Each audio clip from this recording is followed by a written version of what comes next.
This talk was given by Roshi Rafe Martin, guiding teacher of the Endless Path Zendo, a lay Buddhist community in Rochester, New York.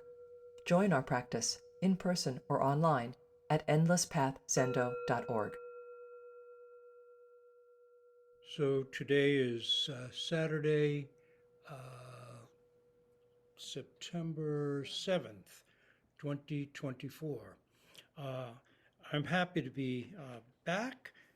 Our break was restorative and stressful in equal combinations, but it's nice to be focusing on practice formally again.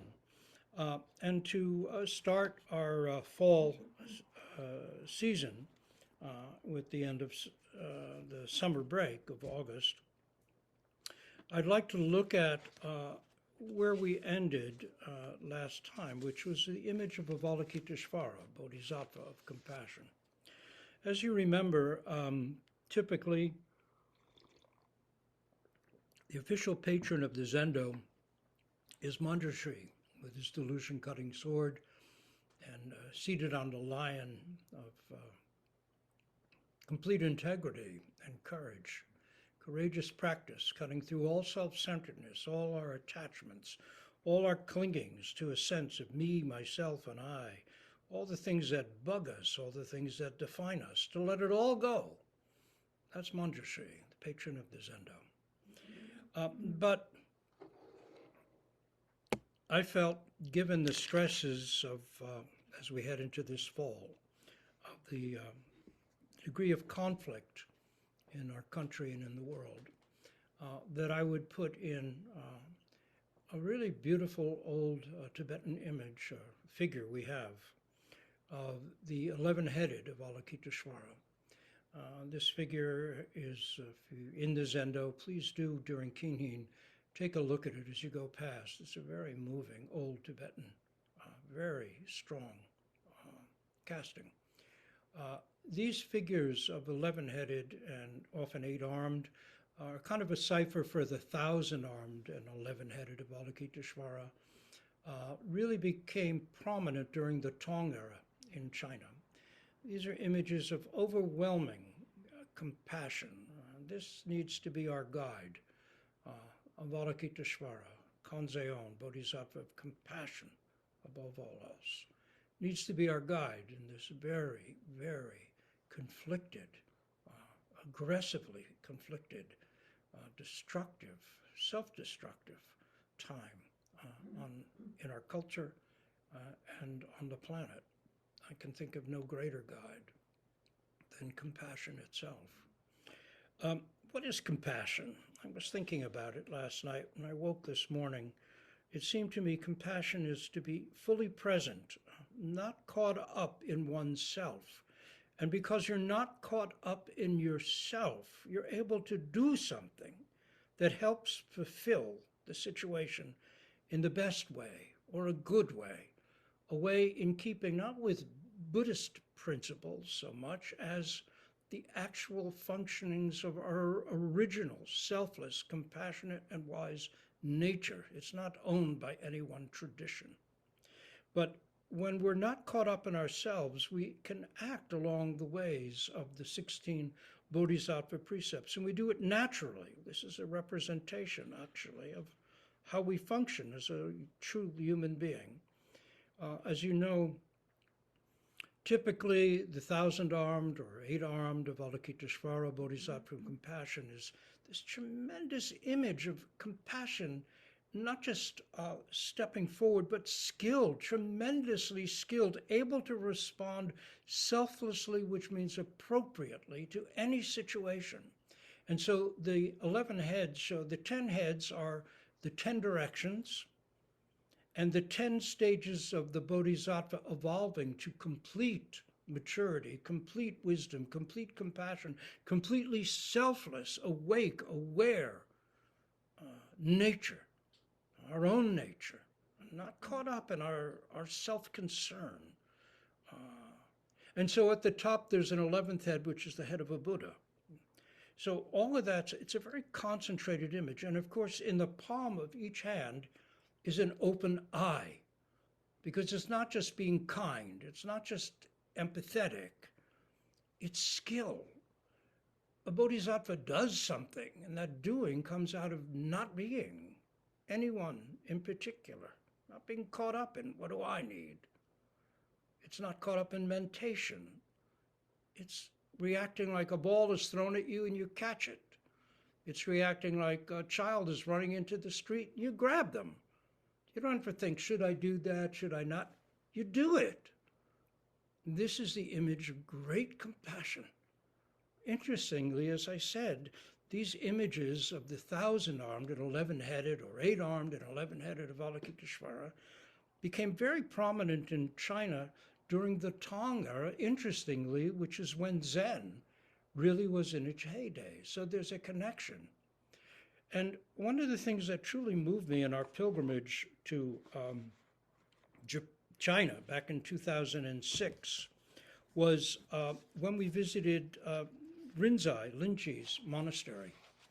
And it was really revelatory to me because I knew of Rinzai's teachings. We all have heard of Rinzai. He was one of the really formative forces of Tang-era Zen. A very remarkable person, very sweet, really, very sincere person as a young man. Learned everything he could about practice and about Buddhism, then felt a real yearning, a real need to awaken, not just intellectually understand. And went through some difficult times with his teacher, Wangpo, and then had a really profound awakening and became quite a outspoken teacher, a vigorous teacher, a teacher with fire and blood on his teeth, a teacher who gave no quarter, a teacher who was really sure you could awaken because it was your own nature. So he didn't have to play games to get there. This was compassion and in action. And when we were at Rinzai or Linji's monastery, what I found, and I've mentioned this many times because it had really affected me, was where he gave his teishos, behind him was standing, it's 20 foot high, 1,000-armed, 11-headed Avalokiteshvara. When you read his talks, you will never know that he wasn't anything but fierce, uncompromising. But when you see where he gave his teishos from, you realize this was an expression of Avalokiteshvara's deep, deep, selfless compassion. Avalokiteshvara is our guide in this difficult time. Compassion is our guide, also our aid. But let me read you a teisho of Rinzai's here, a little bit from one. You belittle yourselves and modestly withdraw, saying, we are but commoners. He is a sage, thinking about the Buddha. Bald idiots! What's the frantic haste, hurry to wrap yourselves in lions' skins while you're yapping like jackals? That's actually a reference to a Jataka tale, a jackal who put himself in a lion's skin. Of course, he gets found out and it doesn't go well for him. But he's making this point. He's very learned, actually. Resolute fellows that you are, you do not draw the breath of the resolute, unwilling to have faith in the possession within your own house. You do nothing but seek outside, go clambering after the worthless sayings of the men of old, rely on the yin and depend upon yang, and are unable to achieve by yourselves. On meeting outer circumstances, you establish relationship with them. On meeting sense dusts, you cling to them. Wherever you are, doubts arise, and you yourselves have no standard of judgment. Followers of the way, don't accept what I state. Why? Statements have no proof.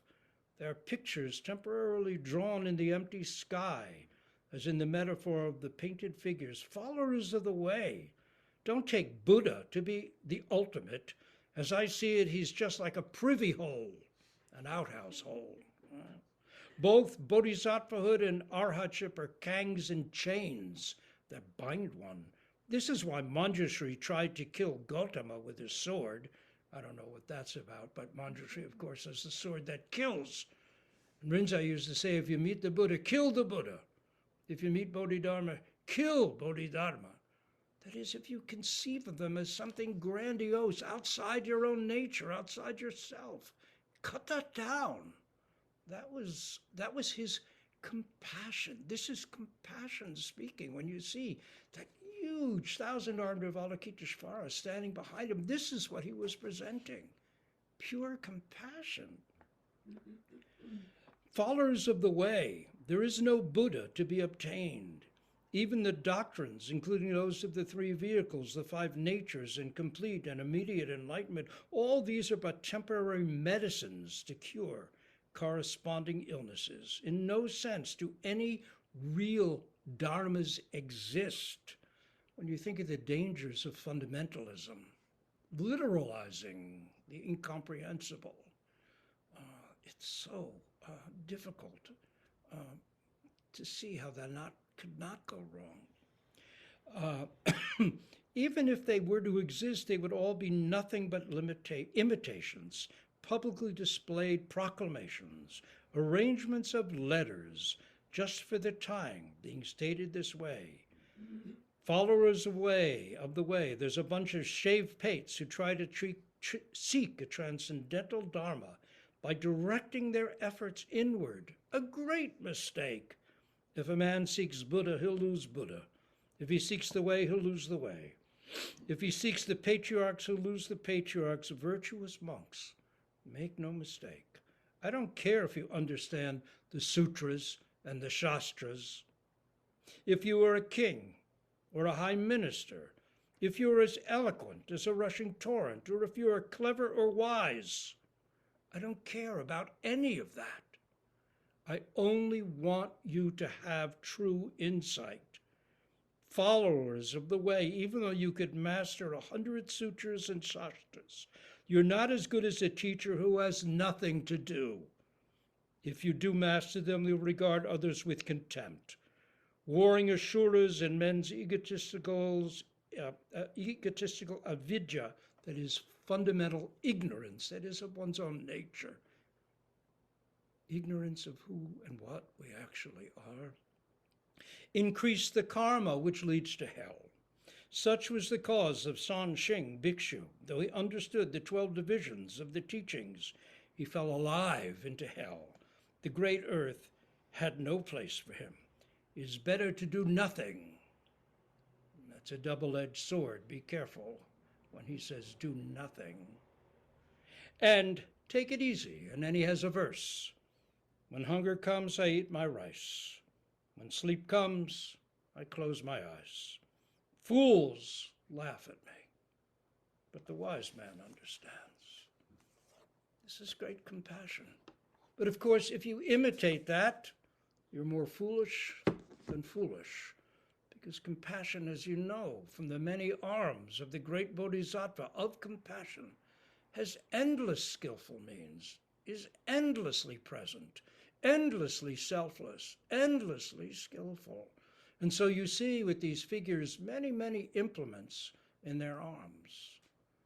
Cups and bows and spears and ropes and maces and fountain pens and teacups and bells.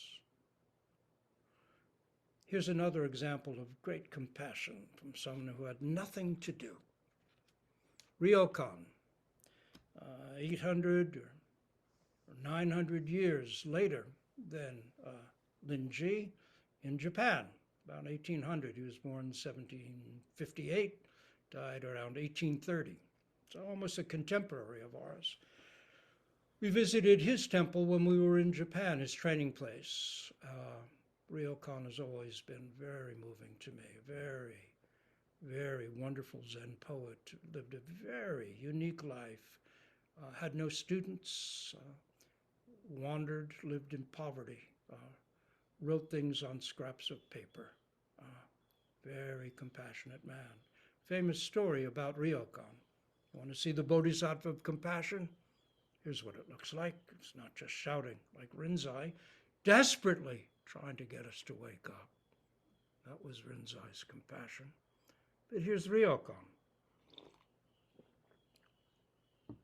His sister had a son who was a reprobate. He was wasting the family money and destroying himself, basically spending his time in brothels and bars. She begged Ryokan to come and set the boy straight before he really went down the hole forever.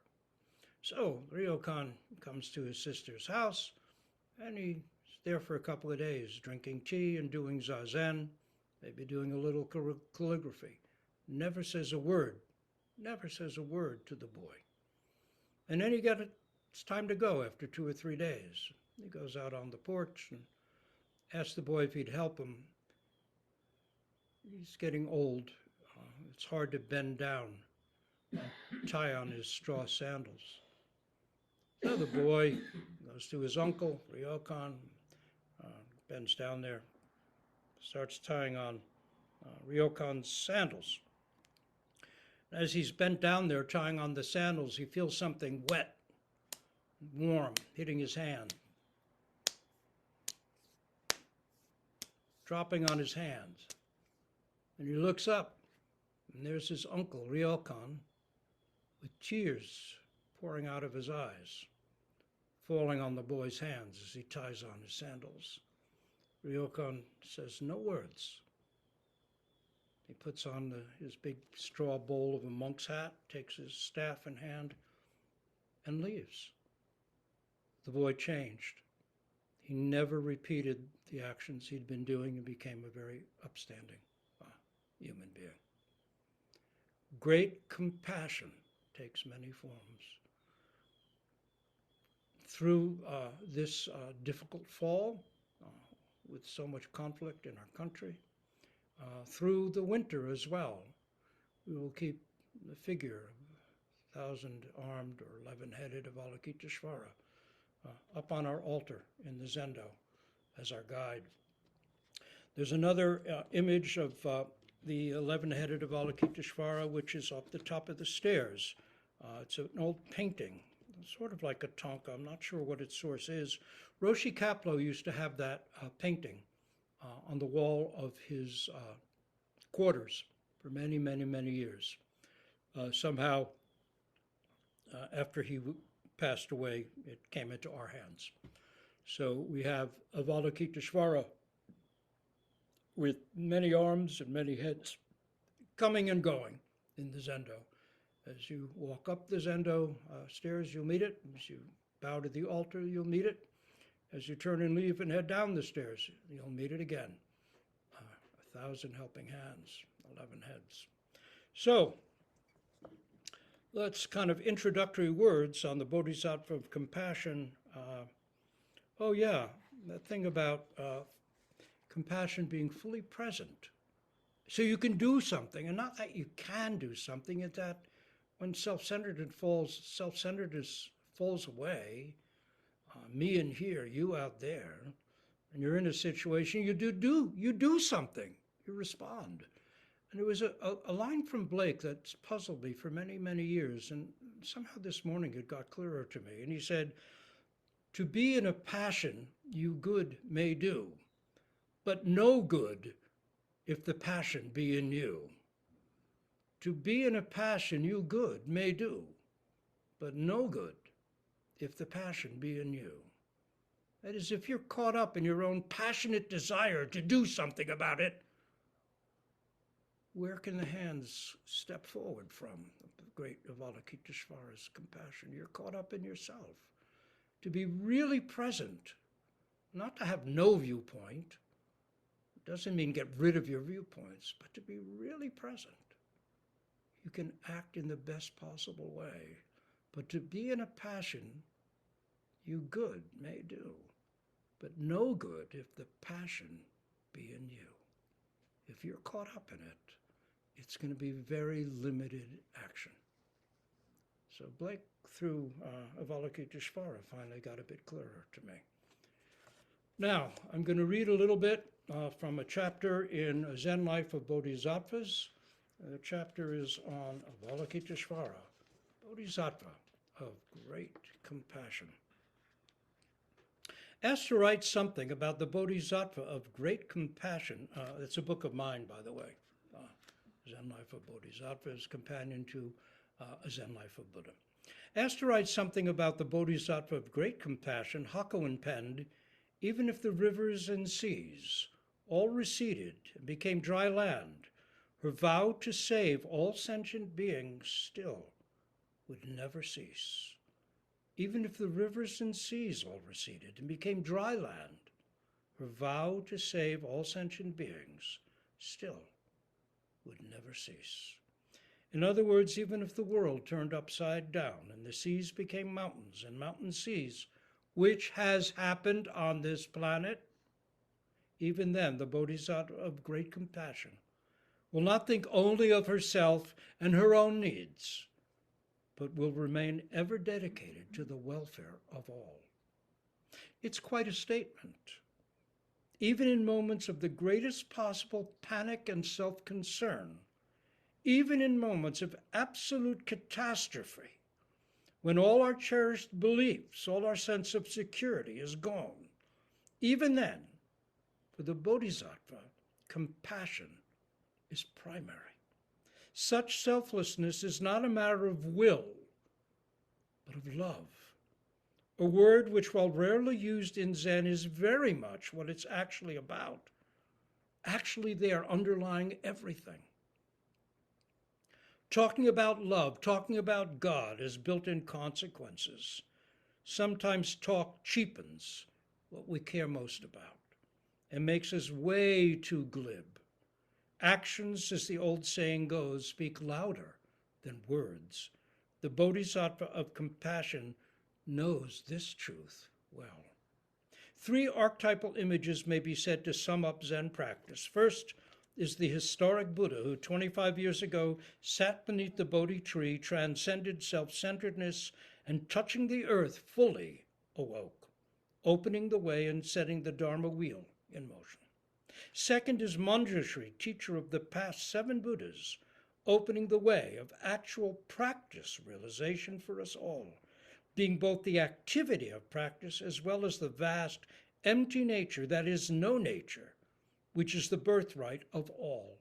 Third is Avalokiteshvara, Bodhisattva of Compassion, hearer of the cries of the world and responder to, bringer of the healing balm of skillfully applied compassion to all suffering beings. She is emptiness as action, as form. Blake wrote, "Eternity is in love with the productions of time." Eternity is in love with the productions of time. It was his way of saying in his amazing illuminated book, The Marriage of Heaven and Hell, form is only emptiness, emptiness only form. The realization of this is Manjushri. The unself-centered expression of that realization is Avalokiteshvara, or Kanon is the other name we know in Japan, or Kuan Yin in China. The Lotus Sutra's 25th chapter, the major section of which is chanted regularly in Zen monasteries, is dedicated to the saving power of Avalokiteshvara. In this section of the sutra, the Bodhisattva frees devotees from every imaginable form of suffering and every possible disaster: fires, floods, famine, beasts, torture, prisons, droughts, swords, and shipwreck. Supposedly not long before his death, Zen Master Dogen walked around his quarters in Kinhin reciting this section of the Lotus Sutra. A chanted version used at the Vermont Zen Center, in which the Bodhisattva is identified as Kanzeon, goes as follows. So Rose chants this regularly when as she sits every morning with the Vermont Zen Center. It opens with the verse by the leader. In verse, Mujini Bodhisattva said, "World-honored one, possessor of all grace, for what reason is the heir of the Buddha named Kanzeon?" And then everyone says in unison, the world-honored one answered too in verse, listen to the actions of Kanzeon, which have their application to all. Her vow is deep like the ocean, unfathomable though kalpas pass. A myriad of Buddhas she has truly served and made a great pure vow. If you hear her name and see her body and bear her in mind, your life will not be in vain, and you will end all sufferings. If someone wants to hurt you and pushes you into a great fire pit, if you think on the power of Kanzeon, the fire pit will change into a pond.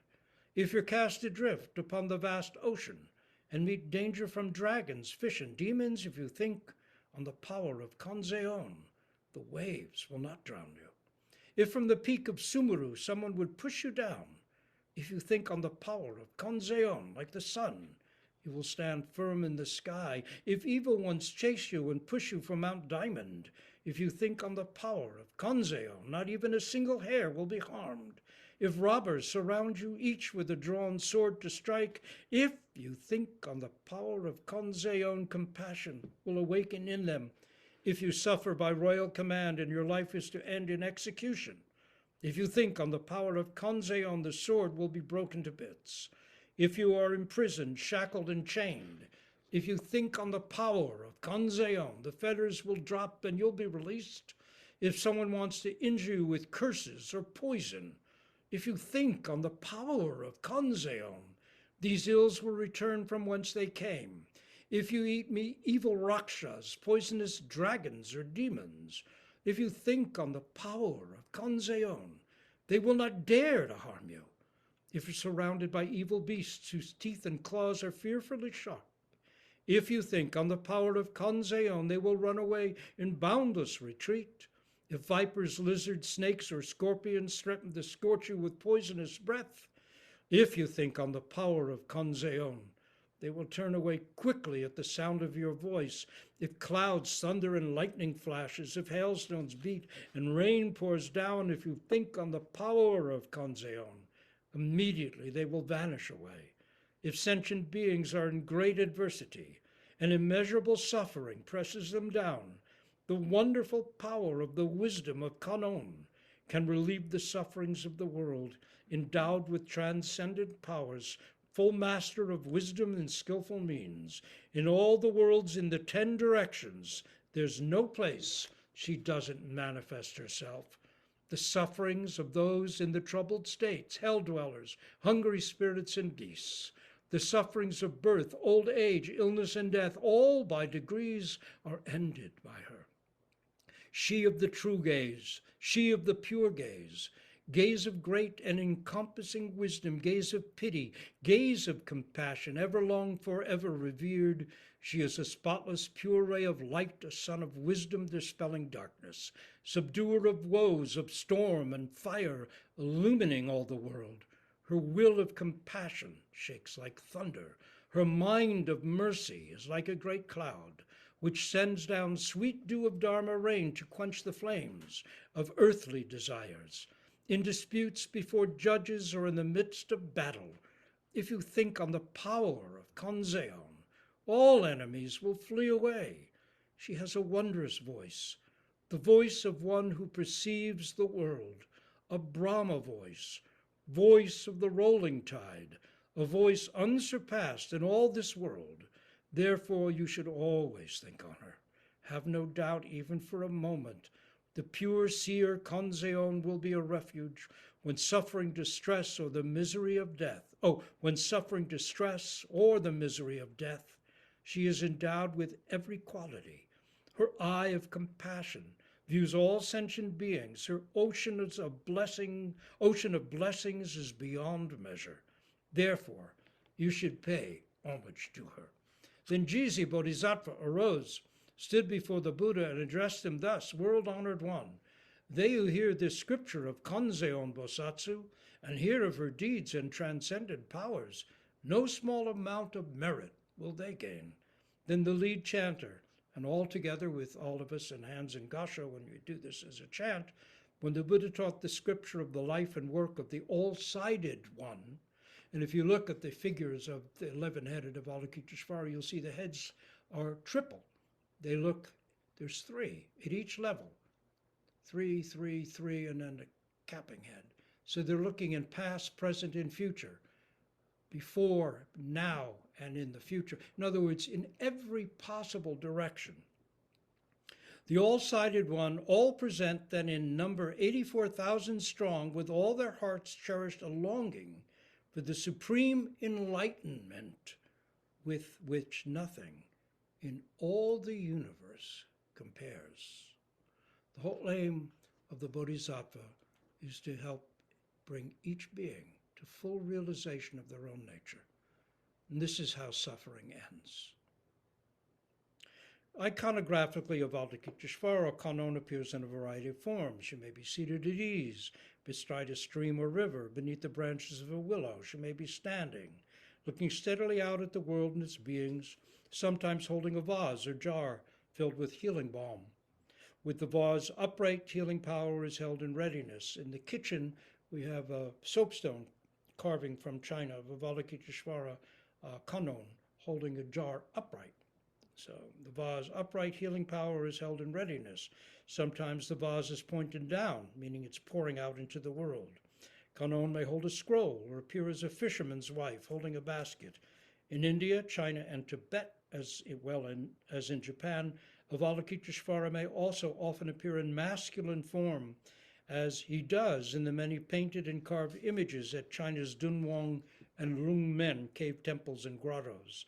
In the Hall of 1,001 Buddhas in Kyoto, Sanju Songendo, in Japan, Kyoto, stand 1,000 life-size androgynous masculine gilded kanons, each with a uniquely individual face. Each of the 1,000 kanons has a unique individual face. Like snowflakes, no two alike. At the center of the orderly rows of 1,000 standing kanons sits a 1,000-armed, 12-foot-high seated kanon. So it's seated, it's 12 feet high, which is huge. A model or a figure of that is in our shrine room. There's a wooden carved 1,000-armed Avalokiteshvara, which I got in China when we were there in 2006. And it looks very much like the central kanon at Sanju Songendo in Kyoto. Among the Bodhisattva's many various forms, the one with 1,000 arms is considered the most sacred, and it's known in Japan as Senju Kanon. He or she has 11 heads, topped with the Buddha head, and is able to look in all directions, and 1,000 arms with an open wisdom eye in the palm of each hand. The many arms hold ropes, tridents, staff, bows, arrows, spears, medicine bells, teacups, swords, lotuses, rosaries, flowers, brushes, cushions, bowls, things the Bodhisattvas can skillfully use to stop, convert, tie up, or cut down egotism, as well as to heal and nurture suffering beings. It is a dynamic image of active compassion bursting skillfully forth, while at the same time remaining centered and at peace. When you look at such a figure, you think, yes, this must be what selfless, skillful, limitless compassion actually feels like. And we have several of such kanons or Avalokiteshvaras here, both painted and sculpted. And next paragraph, I talk about seeing the 20-foot-high, 1,000-armed Avalokiteshvara at Linchi's monastery, and how moving that was to see his ferocity was a form of compassion. It was like, you can do this. Stop screwing around. You can truly realize your own nature. It's not someone else's. That's why he said when the Buddha appears, kill the Buddha. It's your own nature. He kept at that because he knew it and he had gone through a difficult struggle himself.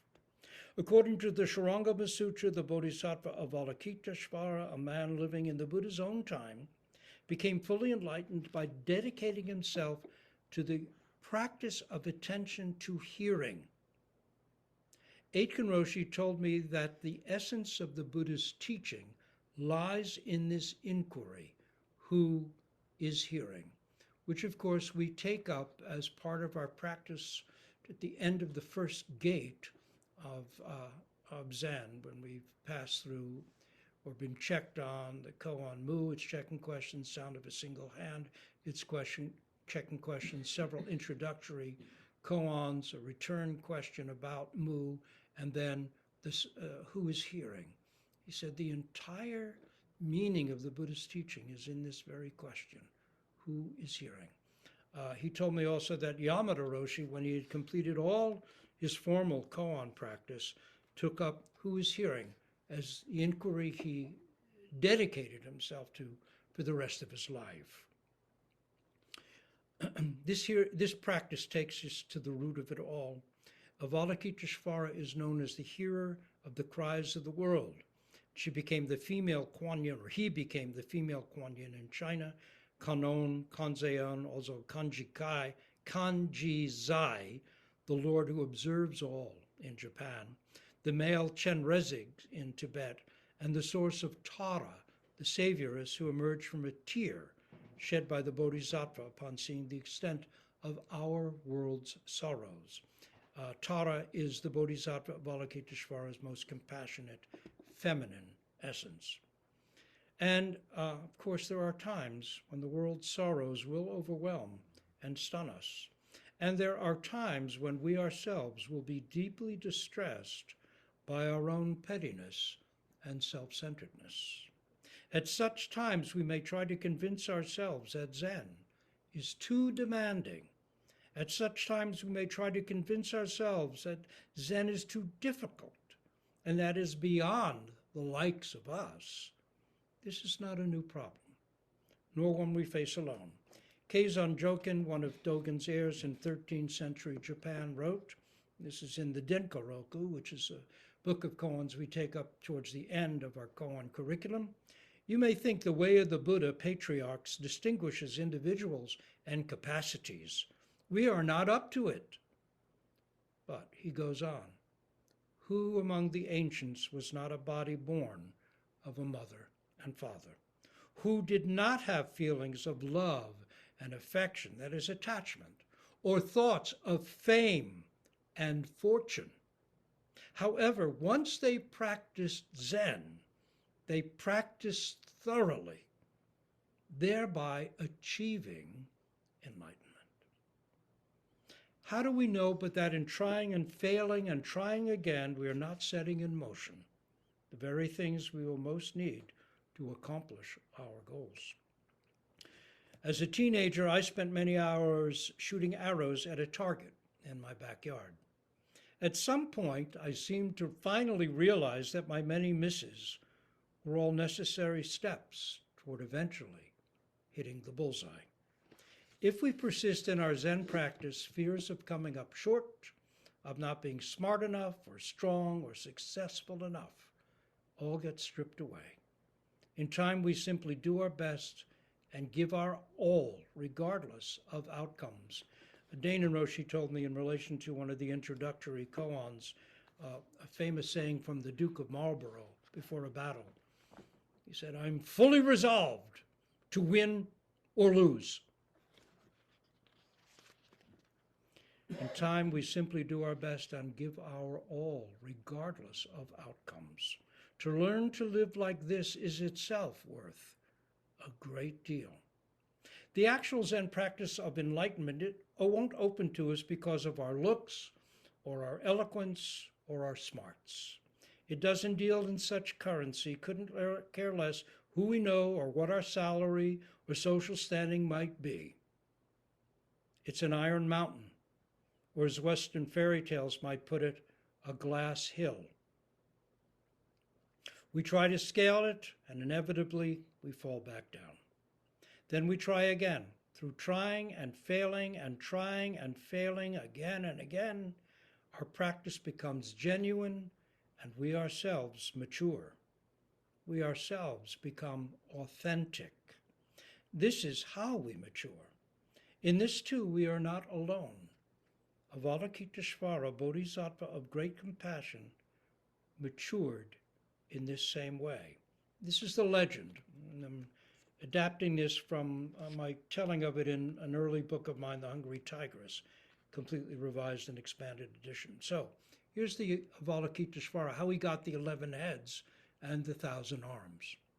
The Bodhisattva Avalokiteshvara, Bodhisattva of Compassion, hearer of the cries of the world, looked down into the hells and saw them filled with suffering beings. I will liberate all the beings in the lower realms, he vowed. So through countless ages he labored, descending into hell after hell, emptying hell after hell. After eons of heroic exertion, the Bodhisattva stood up and wiped the diamonds of sweat from his brow. He looked down into the now empty, silent hells, and he smiled. It was done. The hells had been emptied. Here and there a curling wisp of smoke rose, now and then in some vast cavern below. Faint echoes sounded as a loose brick toppled from a pile of rubble. But the raging fires had been quenched, and the great iron cauldrons of boiling blood were quiet. Sweet silence flowed through the dark halls. Even the raging demons were gone, horse-headed, the tiger-headed, the horse-headed, the horned and fanged ones. They too, in the end, had been released by the efforts of the greatly compassionate one. But suddenly there came a wailing scream, and then another. Flames leapt, smoke whirled, blood-filled cauldrons once again bubbled madly. Whips cracked, chains clanged, demons roared. The radiant smile faded from the Bodhisattva's face. In less than an instant, all was exactly as before. The hells were again completely filled. The heart of the Bodhisattva of Avalokiteshvara filled with sorrow. His head broke into 11 heads. His arms shattered into 1,000 arms. With an open eye of wisdom in each palm, with his 11 heads, the Bodhisattva could now look in every direction to see the sufferings of every being. With 1,000 wisdom-guided arms, he could now reach into any realm to save those in need. Rolling up his 1,000 sleeves, the Bodhisattva once again got down to work. So, to gain insight quickly is not necessarily good. To take a longish time is not necessarily bad. Sometimes what is quickly won is never deeply felt. Quick successes may fade without ever developing in us the inner strength that persistence brings. When Britain stood alone against the rising Nazi tide, Winston Churchill stood in Parliament and announced, "Success is not final. Failure is not fatal. It is the courage to continue that counts." It is the courage to continue that counts. What is courage but compassion in action? Persist, and you may find that you already have 11 heads and 1,000 hands. But even so, a challenge yet remains. How will you use them? We'll stop here and recite our own Bodhisattva vows, our great vows for all.